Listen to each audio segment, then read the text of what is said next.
আসসালামু আলাইকুম সবাইকে ডেইলি গ্রাম অঞ্চলের পক্ষ থেকে শুভেচ্ছা এবং অভিনন্দন ভিউয়ার্স।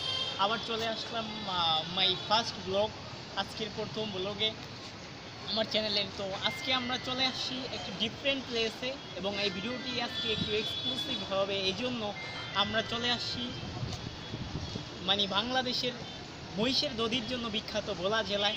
তো আমার সাথে আছে আমার ফ্রেন্ডরা। তো আমাদেরকে এখানে আসার জন্য যিনি সার্বিকভাবে হেল্প করছেন আমার শ্রদ্ধেয় বন্ধু জাহিদ, তাকে অসংখ্য ধন্যবাদ জানাই। এবং আমার ফ্রেন্ড সার্কেলরা আছে, আমি পরিচয় করিয়ে দিচ্ছি: আশিক, রাজীব, অপু, জাহিদ তো বললামই, এবং সোহান ভাই। তো ভিউয়ার্স, ক্যামেরায় আছেন যিনি আমার শ্রদ্ধেয় ভাই নীরব ভাই, আপনাকে অসংখ্য ধন্যবাদ। তো ভিউয়ার্স, আমরা পুরো শহরটা আজকে ঘুরিয়ে দেখাবো আপনাদেরকে। আশা করি আপনাদের কাছে এই ভিডিওটি খুব ভালো লাগবে। ভালো লাগলে একটি লাইক দিবেন এবং আমার চ্যানেলটি যারা নতুন অবশ্যই সাবস্ক্রাইব করবেন। সাবস্ক্রাইব করে পাশে থাকা বেল আইকনটি ক্লিক করে দিবেন। তো ভিউয়ার্স, চলুন কথা না বাড়িয়ে ভিডিও শুরু করা যাক।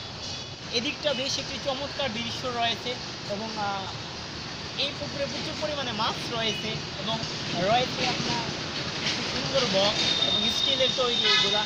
তো আমরা চলে আসছি, দেখতে পাচ্ছেন এদিকে রয়েছে ভোলা প্রেস ক্লাব। তো আপনাদেরকে পুরো শহরটা ঘুরিয়ে দেখাবো। আশা করি আপনাদের কাছে ভিডিওটি খুব ভালো লাগবে। তো চলুন, আমরা এখন বলবো মুক্তিযোদ্ধা যে সংগ্রহশালা রয়েছে এখানে। তো চলুন ঢোকা যাক।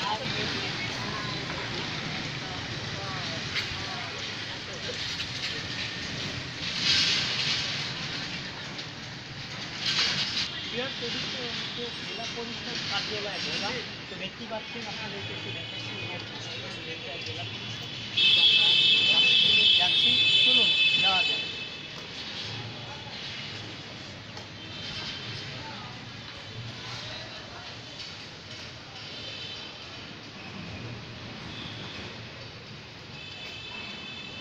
এটি হলো ভোলা জেলা পরিষদ এবং এখানে দেখতে পাচ্ছেন বঙ্গবন্ধু জাতির জন্য বঙ্গবন্ধুর খুবই সুন্দর একটি ছবি রয়েছে।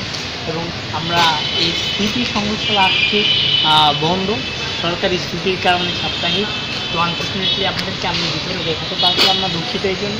তবে দেখতে পাচ্ছেন এখানে স্মৃতি সংগ্রহশালা রয়েছে এবং এই পাশে বঙ্গবন্ধুর চমৎকার একটি ছবি রয়েছে এবং এখানকার পরিবেশটা বেশ চমৎকার, দেখতেই পাচ্ছেন।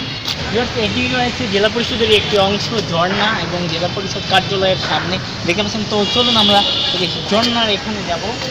আজকে বন্ধ হওয়ার কারণে, সরকারি ছুটি হওয়ার কারণে এটি বন্ধ রয়েছে এবং এখানকার দেখুন দেখাচ্ছি একটু বেশ চমৎকার। এখানকার পরিবেশটাও আমার খুব ভালো লেগেছে। তো আপনাদের কাছে কেমন লেগেছে তা আশা করি কমেন্ট বক্সের মাধ্যমে জানাবেন। তো চলে আসলাম ভোলার একটি দর্শনীয় স্থান। এটি হলো ভোলার ঐতিহ্যবাহী একটি মসজিদ, নিজাম হাসিনা হসপিটালের পাশে এটি অবস্থিত। তো আমরা এখন মিনারটি দেখতে পাচ্ছেন, মিনার এবং বেশ বড় একটি মিনার রয়েছে।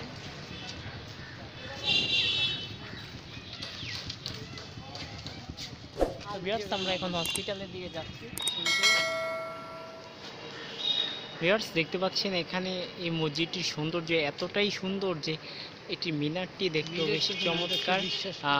আপনি যদি এটি ভিডিওতে দেখে যতটা উপলব্ধি করতে পারছেন, তার চেয়ে এখানে আমরা আছি এবং আমার ফ্রেন্ড যারা আছে এরা বেশ সুন্দরভাবে উপভোগ করছে এবং এটির সৌন্দর্য অতুলনীয়।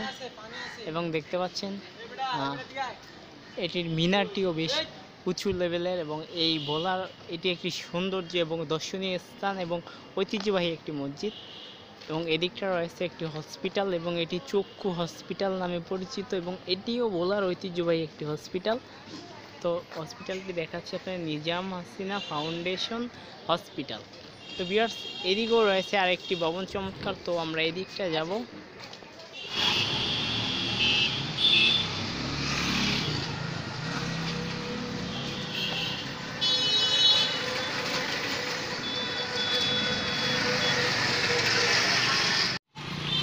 তো ভিউয়ার্স, আমরা চলে আসলাম ভোলার দোয়েল চত্বরে।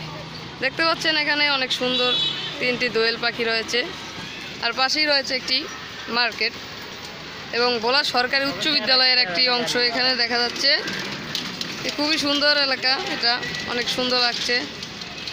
ভিউয়ার্স, আমি চলে আসছি জেলা ও দায়রা জজ আদালত ভোলা। তো চলুন এটার ভিতরে গিয়ে দেখি কি হয়। চলুন আমরা অনেক সুন্দর মুভমেন্টে আছি এটা।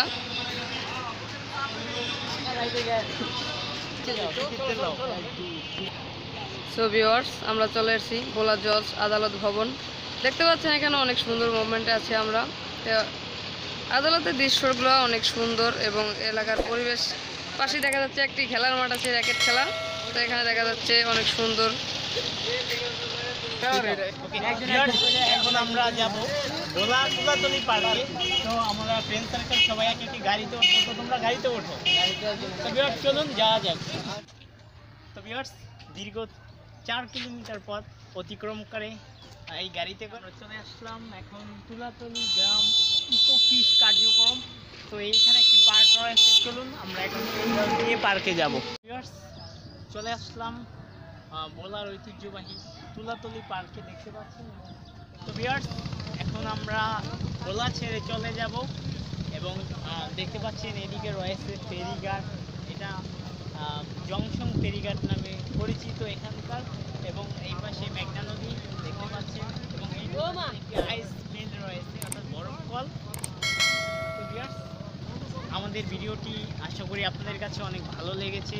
ভালো এরকম ভিডিও পেতে অবশ্যই আমাদের সঙ্গেই থাকবেন, ডেইলি গ্রাম অঞ্চলের সঙ্গেই থাকবেন।